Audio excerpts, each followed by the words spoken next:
So the game is still about decision making and problem solving. So it's learning from other sports and seeing how they give the players possibly a lot more ownership than we still do in football. And it's just removing ourselves from the process. So how you create winners is educating the players, and a lot of the educating in my experiences has been, it's a collaboration with the players. I work off like an 80-20 rule, where I like the players to speak 80% of the time, and I try to ask good open questions. Without self-esteem, it's very difficult for them to showcase themselves. And how do you get self-esteem? It's through being able to do things yourself. You know, I went to watch one of the Everton players this season make his Premier League debut in front of 60,000. And when I asked him afterwards, I said, could you hear the coach during the game? And not only could he not hear the head coach, Sean Dyche, he couldn't hear the players either side of him. Wow. So if that's where they're heading, hopefully, then if we take that into coaching, say on match days, they need to be independent. Hello coaches, welcome back to another Modern Soccer Coach podcast interview. This week I have taken a trip to England to sit down with a few coaches over the next few weeks. But the first one we've got coming up is a big one today with Dan Micciche. Dan has got unbelievable experience, English FA, Tottenham, Everton, Arsenal, MK Dons, an unbelievable insight into player development. We've done a few episodes about the structure and the creativity piece. This is a masterclass in how to put both of them together, how to use a little bit more objectivity in your creativity, both as a coach and in terms of structure and player development. We had Dan on the podcast a few years ago and he was outstanding, and I was really happy to sit down with him and go through a brilliant topic. You're going to enjoy this. You're going to love it. Please make sure you like. Please make sure you subscribe. And also please check out the new Modern Soccer Coach Insider, a platform that has all our webinars available. New exclusive content coming every month, coaching session and resources, and also an opportunity to get involved in the discussion, to collaborate with coaches, to discuss different ideas, and to jump on calls with myself and the Modern Soccer Coach team. The Modern Soccer Coach Insider, really excited to launch it. I will put the link below. Please get involved. Thanks for the support. Here is Dan. Enjoy. Dan, thanks so much for joining me again. Great to see you. For the Modern Soccer Coach podcast. Doing great, yeah, doing great. I've come here in search of a player development update or a comparison with our culture, research on an area that, obviously being from the UK myself, it looks from the outside looking in that there's been a huge amount of progress. And getting ready for this interview, I was thinking there's not many people who are in a better position to answer this question, with your work in the FA and elite academies that you've been in, and obviously been able to look around the landscape. How would you assess the growth of individual player development in England over the last 10 years? Yeah, so if I think back to the last 10 years, obviously the changes that we've had in this country have been, obviously St George's Park has been pivotal in terms from a national team perspective, in terms of coach education, having that one hub. And the leadership that took place there 10 years ago when I was working there under Dan Ashworth, and how so many things were put in place. You had the youth modules that have been a great success, and that was pioneered by the likes of Pete Sturgis, John Allpress and Paul Holder, and Pete Trevivian as well. Some outstanding developers, and they really helped educate coaches in terms of three areas really: developing the environment, developing the practice, and developing the player. And that helped coaches work with players more on an age-specific basis and holistically as well. And then building on that was the Advanced Youth Award as well, and having that age-specific 5 to 11s, 12 to 16s, 17s to 21s across the four corners. And a big pioneer of that was Craig Simmons, who unfortunately isn't with us anymore, but he helped educate us all and keep us on track in terms of the needs of the player really, and the person, developing the person and the player. and really understanding that there's a range of issues taking place at various stages, and having that empathy and having that understanding of what's required. And then on top of that have been the talent ID courses. There wasn't anything in place 10 years ago, so Dan worked closely with various people at the FA to build in level 1 to 5, which I think's had a big impact in terms of talent identification and the various areas of that. And then obviously with the national teams as well, the England DNA, and all the things that wrapped around that in terms of club engagement, collaborating with the clubs, making them feel part of it, grassroots through to elite, and really bringing everything together. We had at the time a guy called Pete Glynn, who ran the Boot Room magazine, and that was a really good educational. You might know Pete. Well, you know, yeah. Magazine, yes, I don't know Pete. Yeah, he's a great guy, and again that went from being purely FA staff content to then broaden it out to the clubs as well, and you got some really good shared practice. So there was lots of things going on, national conferences, etc.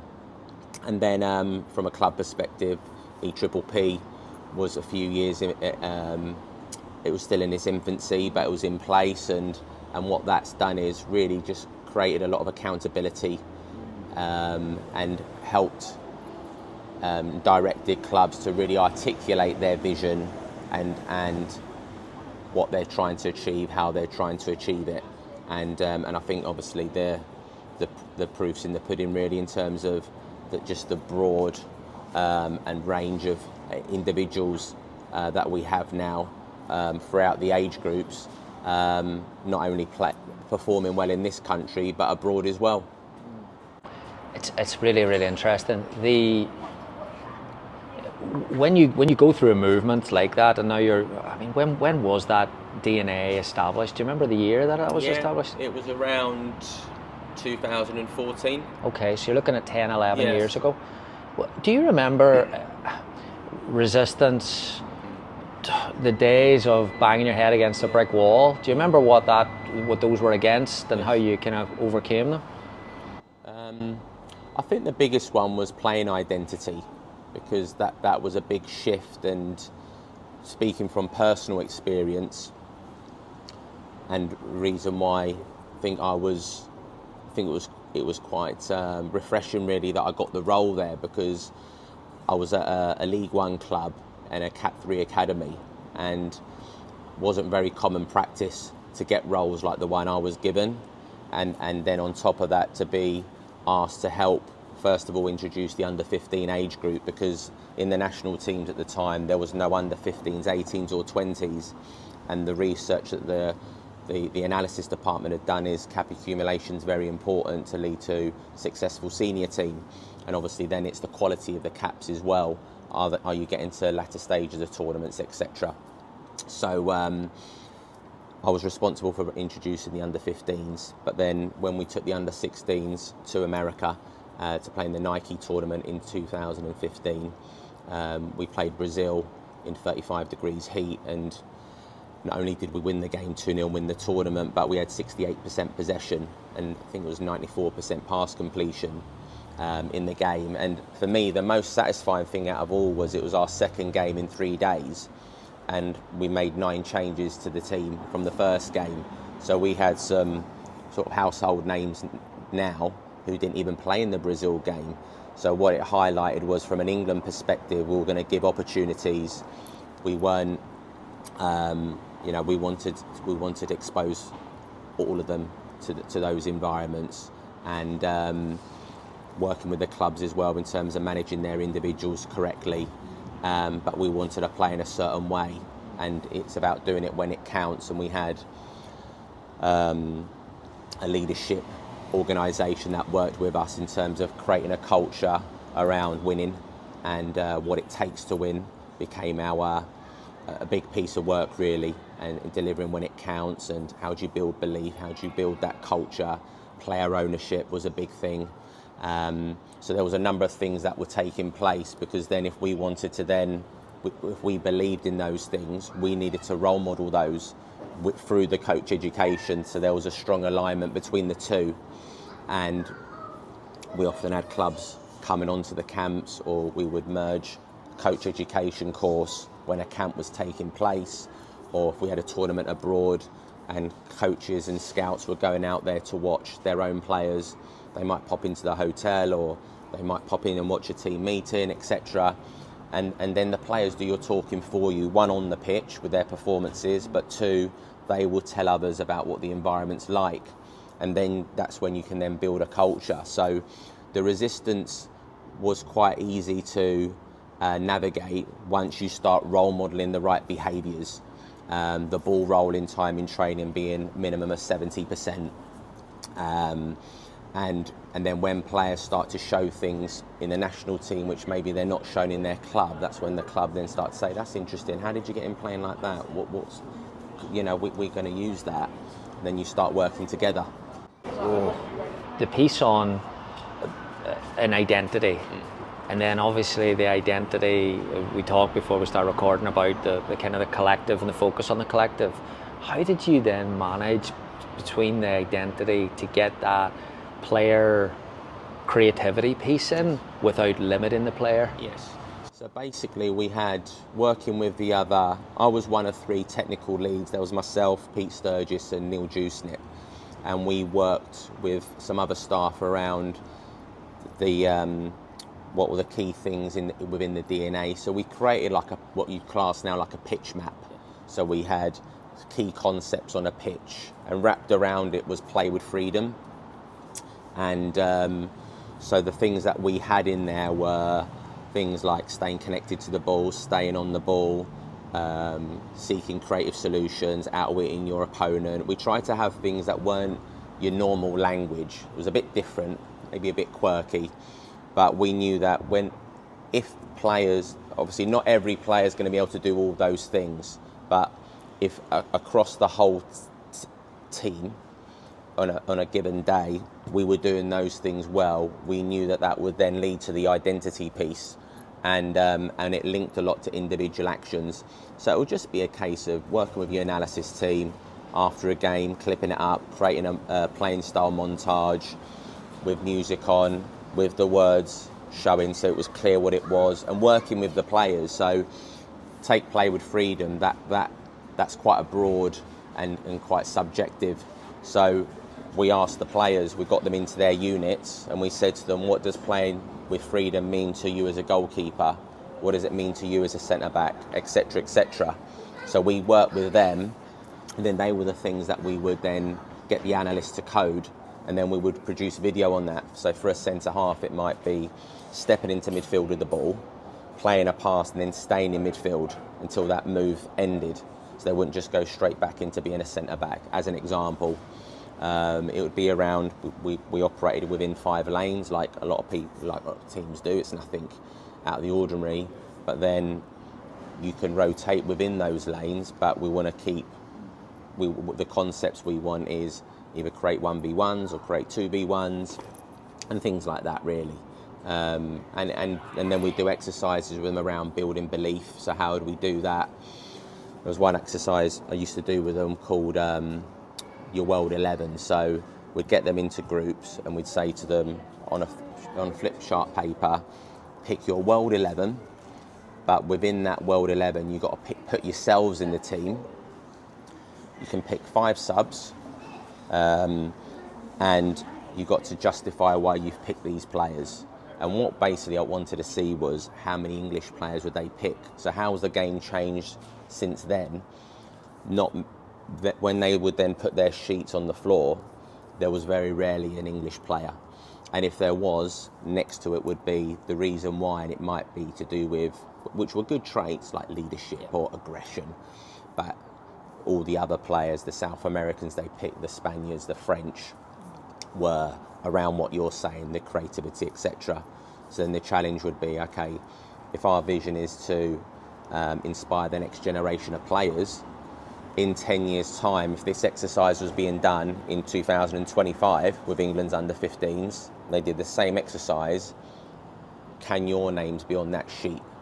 and next to it, can it be for technical ability? And I think that would happen now. Hello coaches, we'll take a quick break here. Thank you so much for all your support as always with Modern Soccer Coach. If you're enjoying this interview with Dan, please make sure you like it. Please make sure you subscribe. Please make sure you share it. And please consider joining us for our new launched Modern Soccer Coach Insider. It's a new platform. We've got a ton of requests to go a little bit deeper into the content that we do with the breakdowns of the podcast. So we have built out Modern Soccer Coach Insider. 3 massive advantages to join. Number 1, you get access, on-demand access to every single webinar we've done at Modern Soccer Coach. And as you know, there are quite a few of them over the years. You get access on demand. They're easy to find. It's all laid out really, really well and professional. Second of all, we will continue to build out content, but this will be exclusive content on the platform. So you will get new sessions, new coaching resources that you will get access to on the platform. And then third of all, the most important thing for me is the ability for us to connect and collaborate with the coaching community that we have engaged over the years. So you'll have an opportunity to jump on calls with myself, talk about high school coaching, talk about game models, talk about training session design, and we'll do regular calls with coaches on that there, and you'll have the opportunity to jump on and discuss, and again, go a little bit deeper with the discussions that we talk upon on the podcast, on the breakdowns. I'll put the link below, Modern Soccer Coach Insider. Massive, massive appreciation for your support to help us build it. Now we need one more favor, and that is to jump on and join in the conversations over there. We won't stop producing Modern Soccer Coach content, of course, but there's only so far you can go on YouTube. There's only so far you can go on a post on LinkedIn, and we want to go a little bit further with you guys. So please join us, Modern Soccer Coach Insider. Link is in the comments. Link is in the description. Join us today. Wow, very interesting. Another really interesting piece you said there was about that teaching winning habits and teaching winning mentality. And sometimes I think in our culture, especially in North American culture, it's well, we focus too much on the outcome. How do you teach winning mentality without being outcome focused? Yes, I think a lot of it again is down to player ownership. So planning was very important. It's very important, I think, in terms of if you plan well, then you can, when you're with the players, things can run smoothly, and you can actually be more creative with players when you're well planned, because your mind is clearer and you're just executing the plan, and you can work a bit more instinctively, let's say. But then in terms of involving players, they have fantastic ideas, which can then lead to win. They're the ones on the pitch at the end of the day. So the game is still about decision making and problem solving. So it's learning from other sports and seeing how they give the players possibly a lot more ownership than we still do in football, and it's just removing ourselves from the process. So I've won many games as a head coach, and important games sitting in the stand and not speaking to the players for the whole game. And I learned that in my formative years as a coach when I was doing under 10s and 11s at Crystal Palace. Guys that were mentoring me there, I would turn up on a Sunday thinking I've got my clipboard and I'm going to be on the side telling them what to do, and they would just say, come on, let's go and watch it from over there. And I wouldn't get to speak to the players all game, and I think, what's going on? And they would say, no, we want them to be good decision makers, let's let them make decisions. And it's no different as they get older. When you review a game, putting them into groups, maybe into their units, asking them good open questions like what went well, what didn't go, what were the challenges you faced as a unit, and what would you do differently next time as a result, and then getting them to share that.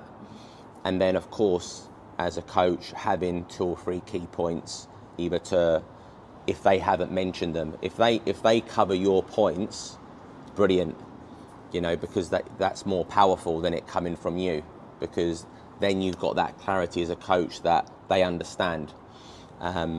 If they come up with 2 out of the 3, you just add the 3rd and you say, excellent, brilliant, you've come up with those 2, I've got 1 more to add. But I think that's important. How you create winners is educating the players, and a lot of the educating in my experiences has been, it's a collaboration with the players. It's not always, I work off like an 80-20 rule where I like the players to speak 80% of the time, and I try to ask good open questions. But there will be times when it might be 50-50, there might be times when it's 80-20 flip the other way, but it's getting that balance right. And the other way, I think, is challenging the players in terms of exposing them to different environments and driving competition. So I've worked now for a number of years in terms of something that we learnt at the FA called a goal tree, where you might call it now winning strategies, for example, where you have like your vision at the top, and then you have your outcome goals, your performance goals, your process goals. And I couldn't work without that now, because for me what it does is it creates clarity for the group in terms of what do we represent, what are we trying to achieve, and how are we going to achieve it. And then that way then you've got buy-in from everybody, because everyone's been part of that process. But then also you can keep referring back to it and saying, you can green, amber and red it, these are things we're doing well, what aren't we doing so well and why. And that might be based on the staff, it might not be the players. It might be that our training sessions are too possession based, we've not done enough on set pieces. It could be a number of things. It might be as a leader, you've not delegated well enough, you're trying to take too much on. It might be a member of staff saying, look, how much time in the week we lose the ball a lot from throw-ins, how much time have we put into throw-ins, whether it's on the pitch or off the pitch. So I think it's those kinds of things, I think, that help to create that. Yeah. IDPs, again, something else in individual development that can perhaps limit the player as the player is going through these experiences. And you mentioned there about reviewing and checking and processing. Where do you sit on, again, maybe add a bit of context, the perception of IDPs is it's a really nice PowerPoint at the start of the year and looks the exact same at the end of the year. Yes.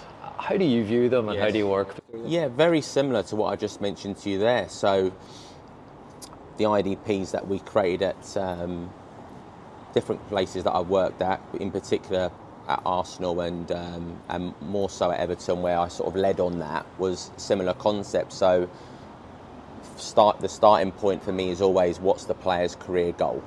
Because let's say they want to win the Ballon d'Or. That's fine. That's their words. They're allowed to have their dreams. Whether we think it's realistic or not is irrelevant. What it actually does is it sets the bar very high, and you can hold them to account for that, in terms of if they're late for a meeting, or they're late for they're not doing extras after training, or whatever it might be. Then you can just give them a little nudge and say, what was your career goal again?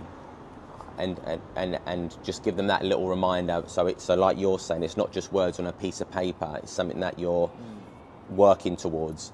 And then working down from that, okay, so if your aim is this, let's say the aim was to play in the first team the following season, you can work back and say, okay, right, what does that mean for this season?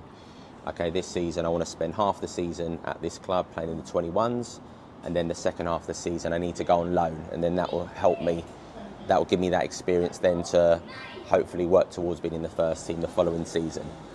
And then you can start to delve in a bit deeper. Okay, so when you go on loan, how many starts, how many games are there going to be, how many are going to be starts, how many goals would you like to score in that period to be noticed by our first team, how are you going to then score those goals? And then that's when you drop down into what are their strengths, because the strengths, we must never forget those, across the four corners.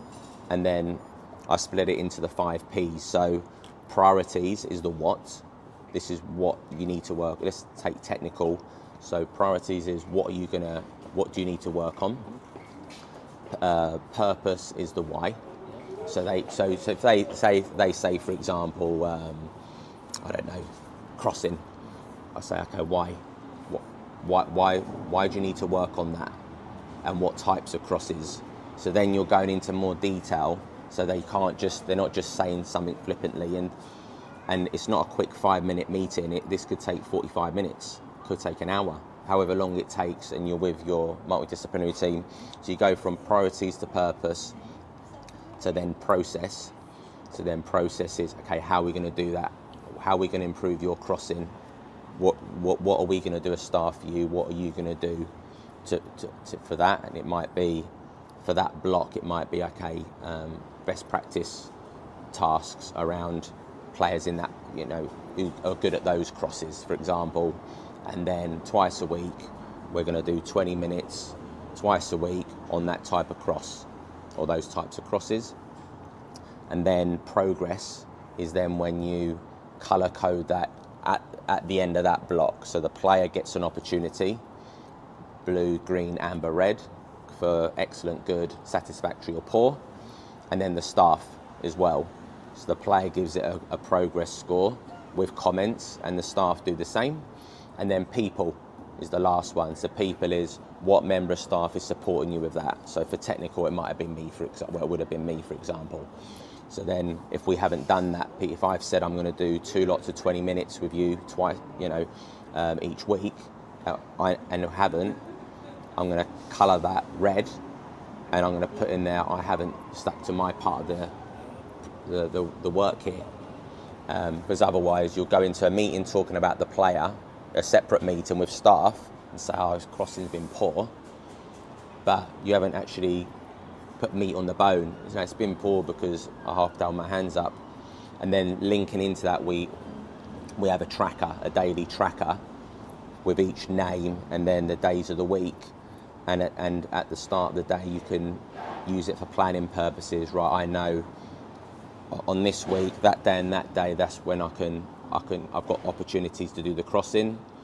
And then it goes into the tracker, and then you look across the month and you can see how many ILO coaching meetings have they had, how many ILO individual learning objectives, that is, or IDP, whatever you want to call it, how many IDP analysis meetings have they had, how many IDP coaching sessions. So you're actually tracking your work. Otherwise, and it's happened to me, you get lost, you have the meeting, and we all know what it's like, and then you leave the room, 10 things happen by that time and the end of the day, and then all of a sudden the weeks go by, you get to the next block, you're thinking, can't remember what we spoke about, never mind doing the work. So you have a process to keep on track of things, and then on top of that you create a playlist where if this IDP then goes on a platform, it's a living working document. So if the player's strength was shooting, as an example, his responsibility is whenever he feels like he showcased that, it goes into his playlist under shooting.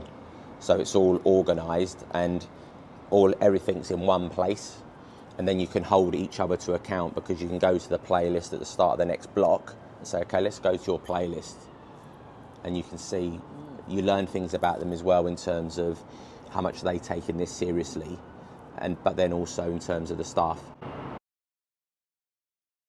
Hello coaches, we will take our second and final break on this episode with Dan Micciche. Again, if you're enjoying it, and I'm sure you are, please make sure you like, please make sure you subscribe, and if you wouldn't mind sharing it to your coaching community, that would be huge. Please do that. Also, alongside the MSC Insider platform, we will have a new release next week of our MSC 6-week pre-season training guide. So 6 weeks all organized into the game model, and 3 sessions a week, so 18 full sessions. If you're looking to do a pre-season, you're looking for some ideas, Monday is going to be the release for that there. We've got the ebook with 18 session plans, and also got a webinar alongside it, which I've recorded, which kind of gives you a little bit of insight and some context with the content as well. So that'll be out on Monday, but if you want to get your copy today, join the Insider, and it's available exclusively on the Insider as well for the next 5-6 days.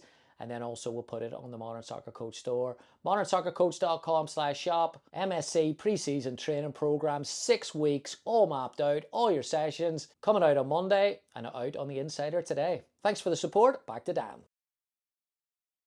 You've answered my next question already, which was, a lot of coaches obviously struggle with, as you create the IDP and you've got the identity and then you set it up and you do the meeting and you realise halfway through the process that you're driving the thing. Yes.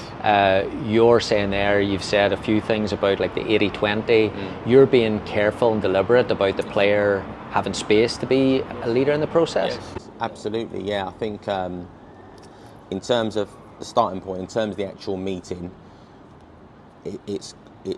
everybody's involved. So say you get to the physical side, you've got your sports science staff with you, and you ask the player, what do you think you need to work, what do you think your strength is physically? And they might say agility, and then I might turn to the sports science and say, do you agree with that? And then more often than not they do, but they might add another layer or whatever. And then priorities, you ask the player, what do you think you need to work on physically? And they might say power, and then I'll turn to them and same process. Well, in that part of it, I might just be removed from it. I might just be letting this conversation going on and I'm filling it in. So by the end of the meeting, the IDP is created. Because then I put it on the screen and I say, right, this is everything we've discussed. What do we think? Are we all in agreement with this?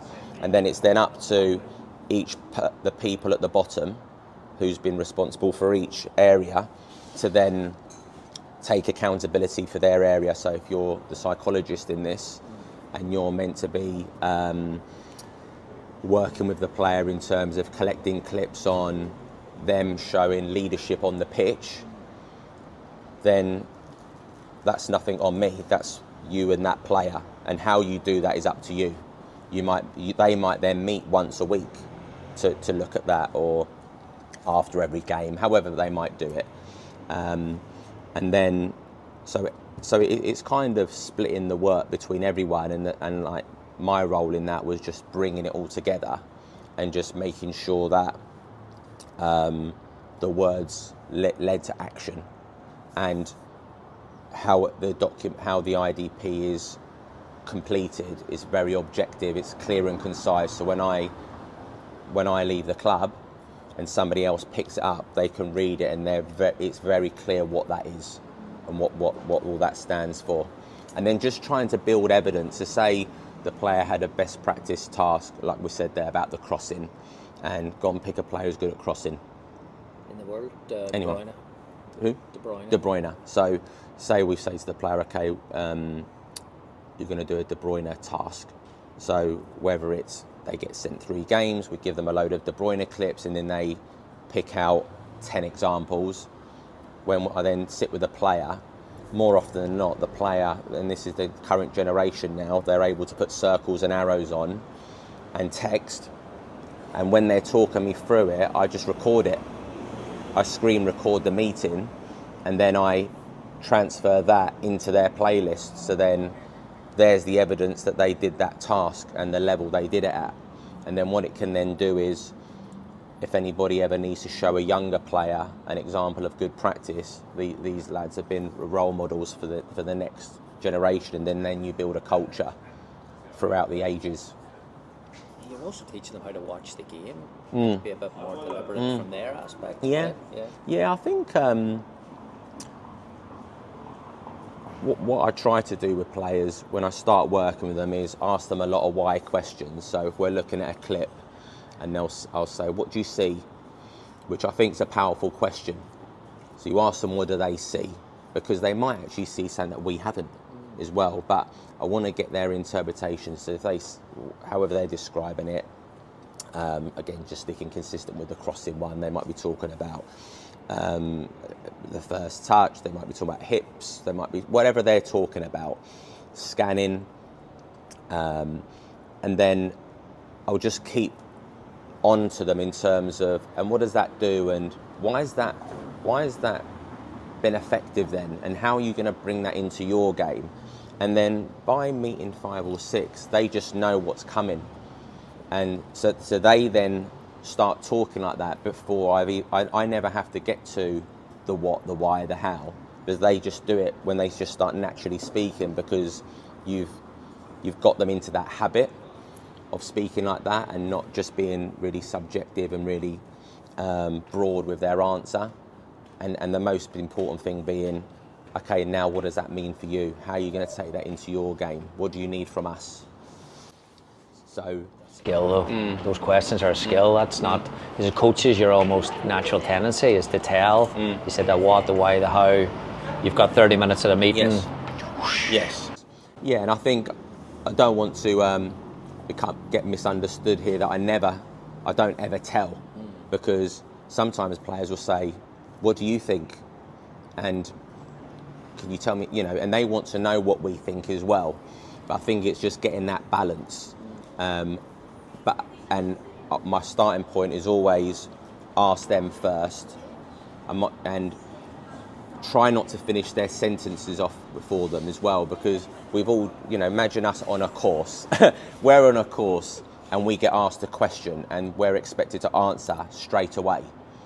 What do most of us need to do? We need some thinking time, 5-10 seconds, just to process the question.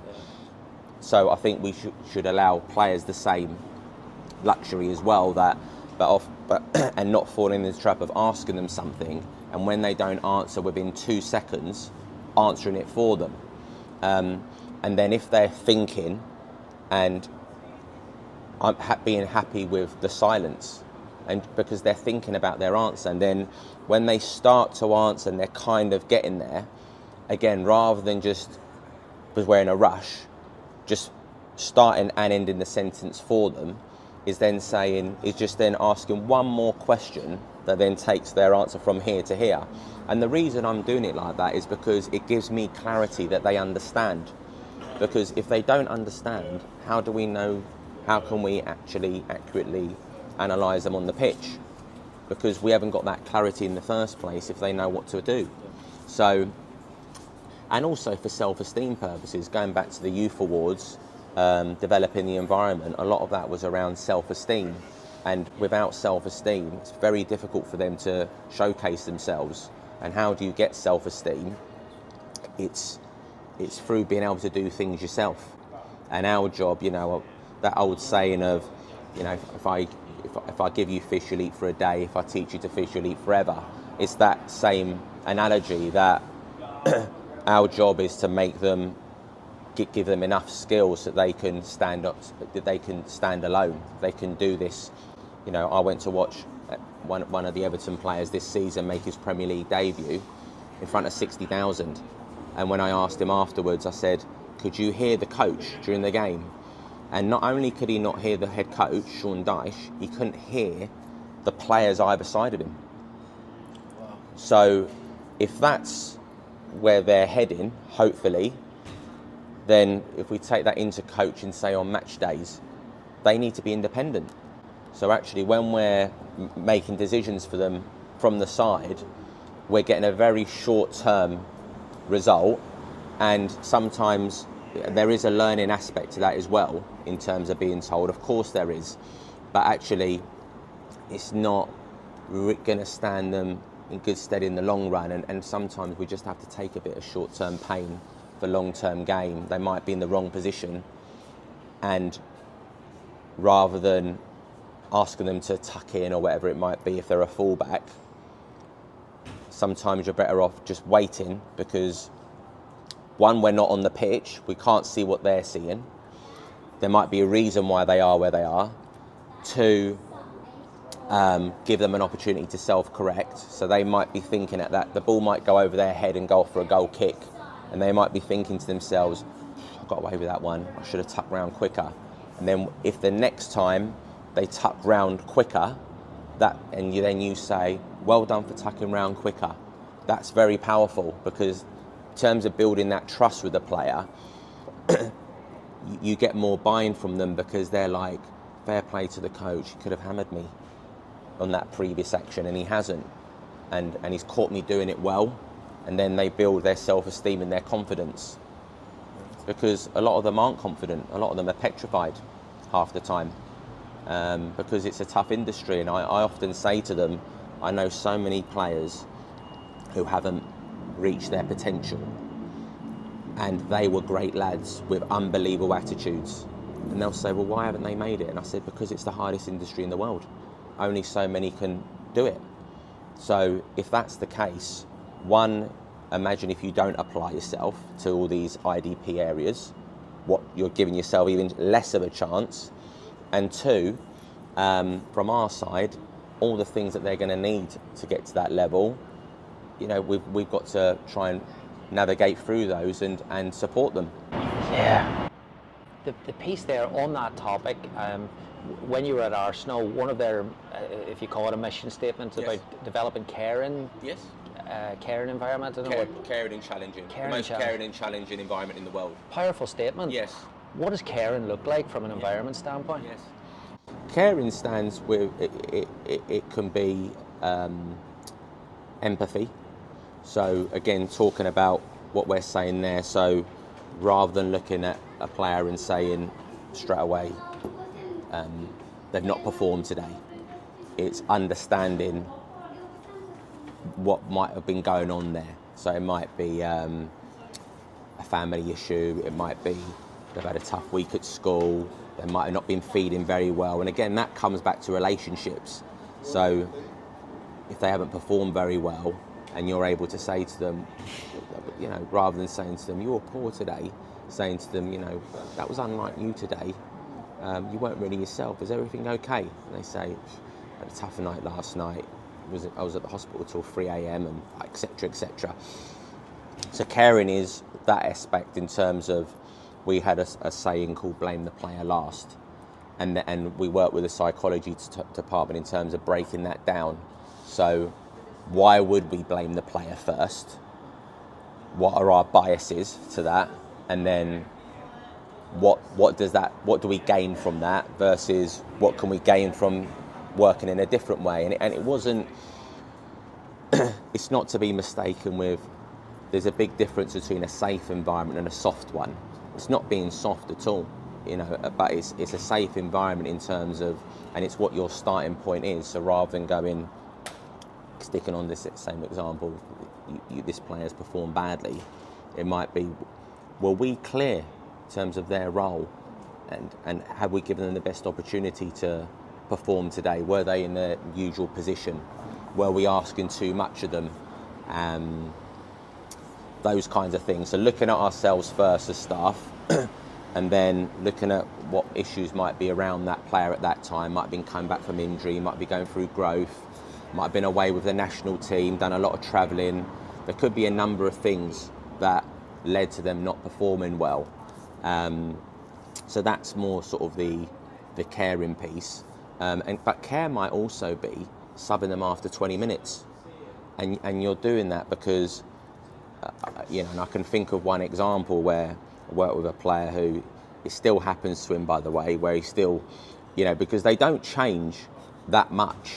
Actually, their traits and character is generally their character, because it's come from birth to where it be. But again, it's understanding the individual. So if this player's listening to this, he'll know who he is. I'm not going to mention him. So anyway, he got booked after about 5 minutes in this game, in this tournament. I think we were in Germany or something. And then he was very close with a challenge straight after that. And then he swore, I think, towards the ref, but I think the ref didn't understand what he said. So I subbed him because it was a game where if we win, we get through to the semi-final, and he was potentially going to impact on the rest of the group. And he got subbed after 20 minutes.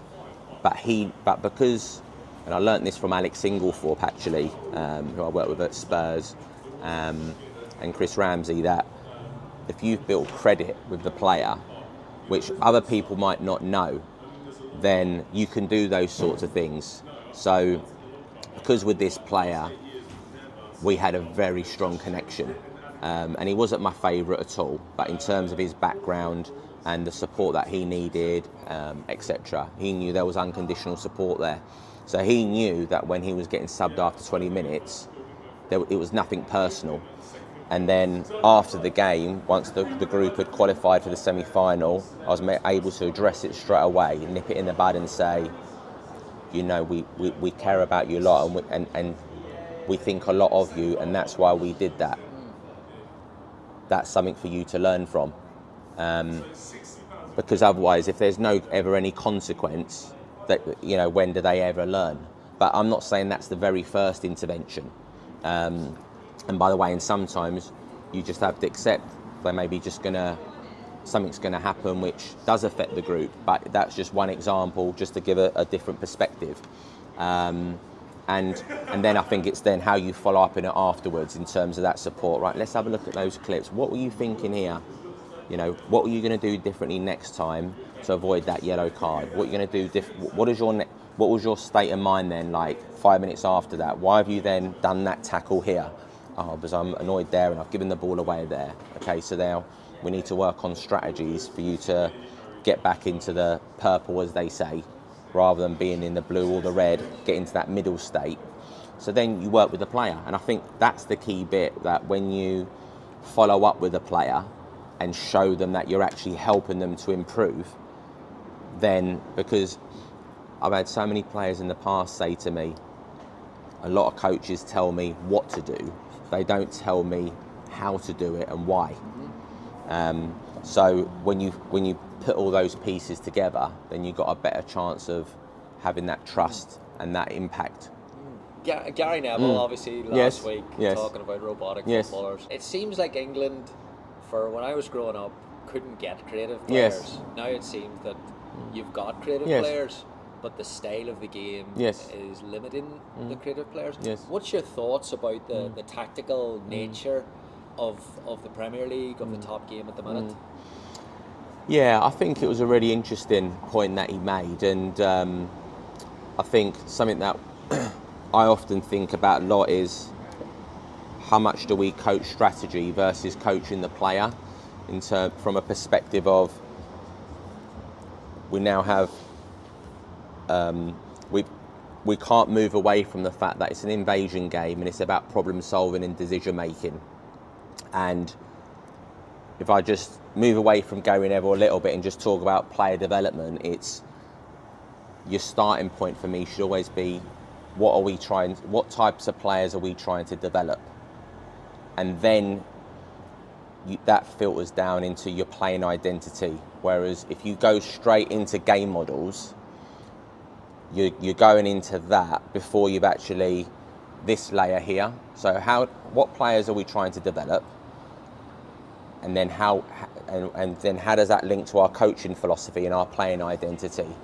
And then this bit, the sexy bit that people all want to go to straight away, the game model, comes after that. I see. I do see what he's saying in terms of take Barcelona the other night. You know, if Barcelona go on to win the Champions League, you're going to end up with Spain as the European champions, and they've done it in their style. They don't change their shape for anybody, and they've now gone. They've gone from Xavi, Iniesta, Busquets, and now Pedri, Gavi, and all the other players, and it's like they've just developing a next generation. And then you've got Barcelona, who just won the under-19s youth league, and again doing it in their way. And when I watch their players, we can't get away from the core elements of turning with the ball, your scanning, the individual actions. And I think where we've got to be careful as coaches, and I say we because I'm a coach as well, and I'm not trying to separate myself from anyone else here, is that we remember what we're trying to do. So if we want players who can turn with the ball, midfielders who can turn with the ball and do the things that those players can do that we just spoke about, but then we put in our game model, right, we want it to go goalkeeper to midfielder to centre back, and then the centre back comes out with the ball. Well, you're not going to develop those actions. So as long as you recognise that, you get what you coach. In terms of, types of practices as well. So if you do a lot of unopposed patterns, generally they end up being crossing and finishing drills. So again, what are midfielders getting out of that? And linking back to that tracker in terms of what are players getting out of this? They're just bouncing the ball in that 25 minutes, that's all they've done. But how many times have they actually turned on the ball, even unopposed? And then the front players, if a centre forward's just receiving it back to goal, passing it wide and getting in the box, don't expect him then to do what York and Carl were doing in 1999 when one was letting it go through their legs to the other and it was a flick round the corner. So, you know, like I said, you get what you coach. So it's for me, coaches thinking outside the box and not putting limits on players and coming up with solutions to what's possible on a pitch, because even things like there was a goal Newcastle scored a few weeks ago, Jacob Murphy at Leicester, and it was you had this Shah, the centre back, who pressed, won the ball off Vardy. So you had, from an individual perspective, so you could have coaches of a lens looking at, right, Newcastle are in a 4-5-1, Leicester have inverted the fullbacks. They're looking at it through that lens, and that's okay. But as long as you're also looking at the lens of Shah's timing to press, the fact that he won it on Vardy's second touch, not his first touch, so he's not smashed into the back of him. Vardy's taken a touch and then he's intercepted, and then he's scanned and seen the keepers off his line. Now, whether they recognise that in their game plan, who knows? But he's chipped the keeper from 40 yards, and then you've got a winger following in, which is a great habit to have, and score him. And I've shown that clip to our centre backs and said, "Did you?" And one, I'll do it in terms of, "Did you see what happened in the Newcastle game?" I won't go specific into that. I'll just say, "Did you see what happened?" To see what they say. What did you watch the game? Because often it's a no. Yeah. And then, but if it's a yes, okay, what bits did you like from the game? And I'll try and get it from them first. But if I then have to say, "Did you see what Shah did?" They're like, "No." I say, "Oh, because you know when you won the ball the other day, have you ever thought about chipping the keeper?" Like, "Don't be silly." I say, "Well, Shah did it, so it must be possible because he did it." And then I'll talk to them about, say, pressing high up the pitch, and they'll say, "Nah, I can't go in that far." I say, "But going back to Shah again, he did it in the Carabao Cup semi-final against Arsenal." He went, "No, he didn't." I said, "I'll show you. Come in the office now. I'll show you in 10 seconds. Anthony Gordon scored." So I think we've got to have, as coaches, a really broad library in our head of football actions, because the players can't just discover everything. So I think it's one on the coach. Is your database full of this system versus that system? If it is, great, because players need that. But also, do you have as well individual solutions that you can use with players? I call them winning moments. So for me, they are, I try and split them in the final third, and I have a whole section on decoy runs, overs, ball passes, takeovers, those kinds of things. The space in the sky, I call it, when it's a low block and you can't play through. So is your default as a coach to go round, or do you talk to players about going over it? And you might be in and around the goal and they just scoop it over someone's head for a finish. And I just collect those types of actions, so because I know when I suggest them to players, they won't believe me. So then I can say, "Okay, look, I'll show you here. There's this player doing it, there's that player doing it." In terms of from a coaching perspective, it's going back to the midfielder, bouncing it to the centre back. I've worked with midfielders who, on the edge of their box, they know that I want them to not do that. So say they try and Cruyff turn and they get tackled and the other team score. One, I make sure I avoid jumping on top of them and saying, "What are you doing and why didn't you do that?" I leave it. But also, my question to them will be, "What was your intention? What were you trying to do there?" And they said, "Well, I was trying to turn away from them." Okay, I say, "Okay, so why do you think it didn't happen?" And they might not know, so I might say to them, "You just did it too early.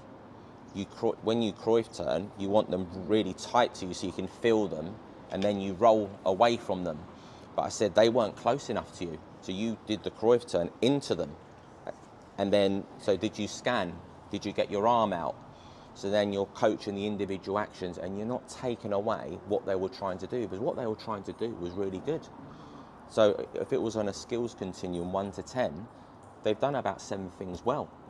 And then it's just these last 3 layers that you need to get right. But if I turn to them and say, or we turn to them and say, don't do that in that area, or no, you just play it there, what are you doing? Then that's gone. They'll never do it again. They may never do it again in their whole career. And now, that's fine if you want that type of midfielder, but don't be that guy. And then you're watching the Euros or the World Cup next year, and you're watching the South Americans play, and we're going, blimey, look at that, they're incredible. You know, because we can have that. And that was our whole thing when I was working at the FA. Anything's possible, you know, and not putting limits on players. And I think that's what Gary Neville's talking about is, are we putting limits on players by micromanaging them, as he says. And, you know, he's definitely got a point with that. And if we then look beneath that, a lot of it comes, I think, with what we're talking about here. What type of clips do we show them? What do we encourage? What do we prevent? You know, because we create the environment, and what do we celebrate? What do we what do we showcase? And that's why I said the playing identities are very important, because what you state your playing identity is drives your coaching language, drives your coaching sessions, and what you really try to harness. Brilliant. All right, I don't want you to be late for your wife, but I'm going to sneak one more question. Last day at Everton yesterday. Yes. On your way to Saudi Arabia. Yes. Can you talk a little bit about new challenge and your kind of journey with that? Yeah. I think you know, I've been fortunate to have worked you know, at some fantastic clubs, predominantly in the south of England, but the last 2.5 years in the north, and you know, it was great life experience as well, being away from my family for 2.5 years, to experience that from a professional perspective. How do we navigate that as a family? Because we've got to remember as well, us coaches are human beings at the end of the day, and you know, you know, we're not robots. Well, some of us are, but hopefully I'm not. So that's been a good experience to then prepare me for the next stage, and obviously I'm hoping that with the experiences I've had at an MK Dons, where we had very, very limited resources, and thankfully we were able to be very productive in terms of number of players that came through and how we played, etc., to then working at an Arsenal with Tottenham and Everton, and obviously the England FA, and you know, some brief spells in first team as well, that I've been able to broaden my comfort zone, shall we speak. So, which I think is important. So when you have different experiences, you always leave a better practitioner and better person, and then that means that you go into your next stage of your journey and you're more prepared, because you've been able to layer up your knowledge, your experience, the things you've done well, the things you do differently next time, and it's obviously always really important to reflect well and always get feedback off players and staff in those experiences. So yeah, I'm really looking forward to a unique challenge, trying to impact and help leave a positive and long-lasting legacy. And I think it's always important to embrace opportunities. We say that to players in terms of, you know, being able to adapt and like I say, take on board things that are going to help you to grow. And yeah, I'm really excited about it. Brilliant. Well, here, we wish you all the best. Thank you so much. We're excited. Thanks for your time. To keep following. Thank you.